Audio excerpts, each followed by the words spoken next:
ఎలా పుట్టిందో మీకు తెలుసా?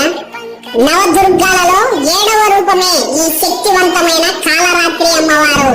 పూర్వకాలం శుంభ నిశుంభ అనే రాక్షసులు అహంకారంతో దేవతలను ఓడించి స్వర్గాన్ని ఆక్రమించారు. దేవతలు తమను కాపాడమని తల్లి పార్వతీదేవిని ఆశ్రయించారు. దేవతల విన్నపం విన్న పార్వతీదేవి తన శరీరం నుంచి చీకటినే తలదన్నేలా శరీర వర్ణం, విడదీసిన జటాలు, అగ్నినే దహించే నేత్రాలు, అగ్ని శ్వాసతో కూడిన శరీరం వంటి ఉగ్ర రూపంతో పుట్టింది ఆమె కాలరాత్రి అమ్మవారు.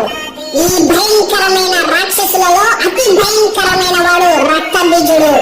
ఆ రాక్షసుడికి ఉన్న భయంకరమైన వరం కారణంగా అతని రక్తపు బొట్టు నేల మీద పడితే ఆ రక్తపు బొట్టు నుండి కొత్త రాక్షసులు పుట్టుకొస్తున్నారు. దీంతో యుద్ధ రంగం రాక్షసులతో నిండిపోయింది. అప్పుడు ముందుకు వచ్చింది కాలరాత్రి అమ్మవారు. రాక్షసులను నరకగానే వచ్చే రక్తపు చుక్కలను నేల మీద పడకముందే ఆ రక్తాన్ని తాగుతూ రాక్షసులను అమ్మవారు ఊచకోత కోసింది. అలా రాక్షసుల అంతం జరగడంతో లోకంలో తిరిగి శాంతి నెలకొంది. అమ్మవారు గాడిదపై విహరిస్తూ 2 చేతుల్లో ఖడ్గం, వజ్రాయుధం పట్టుకొని మిగిలిన 2 చేతులతో భక్తులను ఆశీర్వదిస్తూ కనిపిస్తుంది.